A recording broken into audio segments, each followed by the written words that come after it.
মাত্র 2 টাকায় 25 থেকে 30 রকমের আইটেম দিয়ে আনলিমিটেড বুফে। শুধু তাই নয়, এর মধ্যে ভেজ নন ভেজ রয়েছে কিন্তু সমস্ত রকমেরই অপশন। আর কোথায় কিভাবে পাবেন এই বুফেটা সেটা জানতে গেলে কিন্তু আজকের ভিডিওটা শেষ অবধি দেখতে হবে। তার আগে এই ভিডিওটা যারা যারা দেখছেন, কে কোথা থেকে দেখছেন সেটা জানাবেন আমাকে কমেন্ট বক্সে, যাতে পরের ভিডিওতে আমি আপনাদেরকে ধন্যবাদ জানাতে পারি। আগের ভিডিওতে যেমন কমেন্ট করেছিলেন বোলপুর থেকে কাজল ভট্টাচার্যী, তারাপীঠ থেকে ইন্দ্রাণী মণ্ডল, আর বাংলাদেশ থেকে মিঠু চৌধুরী। আর এখানে যাওয়া মাত্র একদম হাতে পেয়ে গেলাম ঠান্ডা ঠান্ডা একটা ফ্রুট জুস এবং তার সঙ্গে জল। আর তার সঙ্গে কিন্তু রয়েছে থরে থরে সাজানো বিভিন্ন রকমের বুফে, জল থেকে আরম্ভ করে কোল্ড ড্রিঙ্কস রয়েছে কিন্তু সব কিছুই। আর আমি এখানে প্লেট নিয়ে চলে গেলাম লম্বা লাইনে ভিড়ের মধ্যে, যেখান থেকে রাইস এবং তার সঙ্গে এই গ্রিন রাইস দুটোই কিন্তু অপশন ছিল। আমি নিয়ে নিলাম গ্রিন রাইসটা, এর সঙ্গে কিন্তু পরাঠাও ছিল।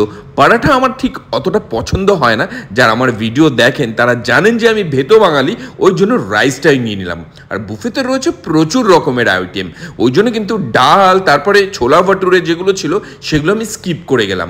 নেক্সট যেটা আমি এখান থেকে নিয়ে নিলাম সেটা হলো কাঁঠালের তরকারি, মানে ইঁচড়ের তরকারি, যেটা একদম গরম গরম আলু দিয়ে তৈরি করা হয়েছিল। এরপরে যেটা ট্রাই করলাম সেটা হচ্ছে পনির। আর এই বাটার পনিরটা দেখেছেন, পনিরের গ্রেভিটা দেখেই যেন জিভে জল চলে আসছে। আর তার সঙ্গে চিকেন, এই চিকেনের কালারটা দেখুন, এটা কিন্তু ওই বাঙালির যে লাল লাল ঝোল হয় ঠিক সেই রকম নয়, কালারটা ডিফারেন্ট, কিন্তু চিকেনটা কেমন সেটা খাওয়ার সময় বোঝা যাবে। প্রথমেই যেটা ট্রাই করলাম সেটা হচ্ছে এঁচোড়ের তরকারি আর এই গ্রিন রাইসটা। আর এই এঁচোড়ের তরকারিটা না জাস্ট এখনো মুখে লেগে রয়েছে, এত অসাধারণ হয়েছিল, আমি পরে গিয়ে আরও একবার নিয়ে এসেছিলাম। নেক্সট যেটা এখান থেকে ট্রাই করলাম সেটা হচ্ছে বাটার পনির আর রাইস। এই বুফেটা কোথা থেকে আমি অ্যাভেল করেছিলাম, কে কে গেস করতে পারছেন জানান দেখি আমাকে কমেন্ট বক্সে। আর এই বাটার পনির এবং রাইসটা জাস্ট অসাধারণ লেগেছিল। আর এটা খেয়ে নিয়ে তারপরে চিকেনটা যেটা ছিল না, সেটা ঠিক আমরা বাড়িতে যেরকম চিকেন কষা হয় লাল লাল ঝোল সেই রকম একদমই নয়, চিকেনটার একদম ডিফারেন্ট একটা প্রিপারেশন। আর খেতেও কিন্তু দারুণ হয়েছিল, একেবারেই সফট, কামড় দিতেই একদম ভেঙে বেরিয়ে চলে আসলো।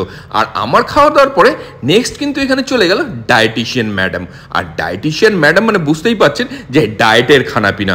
প্রথমেই চলে গেল স্যালাড কাউন্টারের দিকে। আর স্যালাড কাউন্টারে কিন্তু প্রচুর রকমের অপশন রয়েছে, এখানেই প্রায় 10 থেকে 15 রকমের অপশন থাকছে।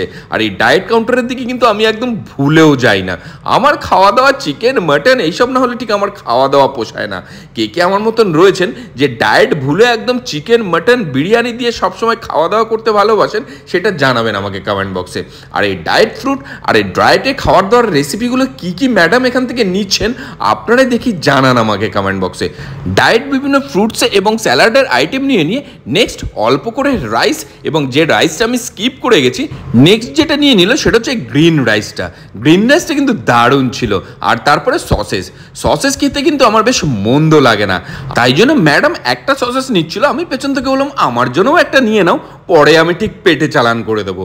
প্রথমেই ট্রাই করলো এই সসেসটা কিন্তু দারুণ লেগেছে আমার। আর এই সসেস খেয়ে নিয়ে নেক্সট যেটা ট্রাই করলো সেটা হচ্ছে এই স্যালাডগুলো, যেগুলো ধারপাশ দিয়ে আমি একেবারেই যাই না, কিন্তু এটা খাওয়ার পরে নেক্সট যে স্যালাডটা ট্রাই করলো এটা কিন্তু মন্দ নয়, আমিও এখান থেকে দুটো একটা ট্রাই করেছি।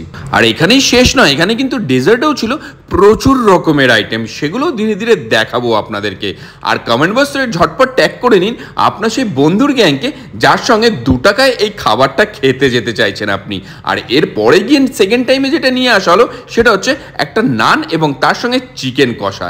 এর সঙ্গে কিন্তু রয়েছে বিভিন্ন রকমের লাইভ কাউন্টারও, যে লাইভ কাউন্টার থেকে আমরা বানিয়ে নিলাম ডিমের অমলেট। আর এই ডিমের অমলেটটা লাইভ কাউন্টারে কি ইউনিকভাবে বানানো হচ্ছে দেখুন, একদম তাওয়ার মধ্যে প্যানের মধ্যে নিয়ে নেওয়া হলো পেঁয়াজ কুচি, তার সঙ্গে ক্যাপসিকাম, তার সঙ্গে লঙ্কা, ধনেপাতা, সমস্ত কিছু কিন্তু তেল দিয়ে হালকা করে ফ্রাই করে নেওয়া হলো, এবং তার সঙ্গে বেশ কিছু মশলা এবং নুনও একসঙ্গে মিশিয়ে দেওয়া হলো। সেই সবকটাকে একসঙ্গে ফ্রাই করে নিয়ে তারপর এর মধ্যে দিয়ে দেওয়া হলো ডিম কিন্তু আগে থেকেই ফাটানো রয়েছে, যার ইয়েলো পার্ট এবং হোয়াইট পার্ট দুটো আলাদা আলাদা পাত্রে আলাদা আলাদা জায়গায় রাখা রয়েছে। 2 পাত্র থেকে এক স্পুন করে নিয়ে বেশ সবকটা কিন্তু একসঙ্গে একেবারে মাখিয়ে ডিমের অমলেটটা তৈরি করা হলো। কে কে বাড়িতে এভাবে ডিমের অমলেট তৈরি করেন সেটা জানাবেন আমাকে কমেন্ট বক্সে। আর এটা খেতে কিন্তু দারুণ হয়েছিল।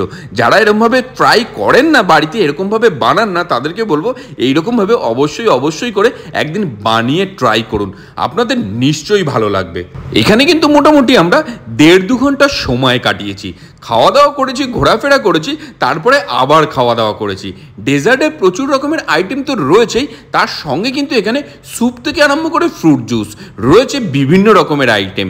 চাইলে আপনি গোটা ফ্রুটও খেতে পারেন, যেখানে আপেল, শশা, লেবু, পেয়ারা, কলা রয়েছে, প্রচুর রকমের অপশন। আর এই মহাভোজ খেতে গেলে আপনাকে আসতে হবে এয়ারপোর্ট লাউঞ্জে। আর এই খাবারটা আমরা খেয়েছিলাম কলকাতা এয়ারপোর্টের এয়ারপোর্ট লাউঞ্জে, যেখানে প্রচুর ভিড় হয়। আর এই লাউঞ্জটা অ্যাক্সেস করতে গেলে আপনার কাছে থাকতে হবে ক্রেডিট কার্ড, আর তার সঙ্গে যেটা থাকতে হবে সেটা হচ্ছে প্লেনের টিকিট। এই দুটো সঙ্গে থাকলেই কেল্লা ফতে।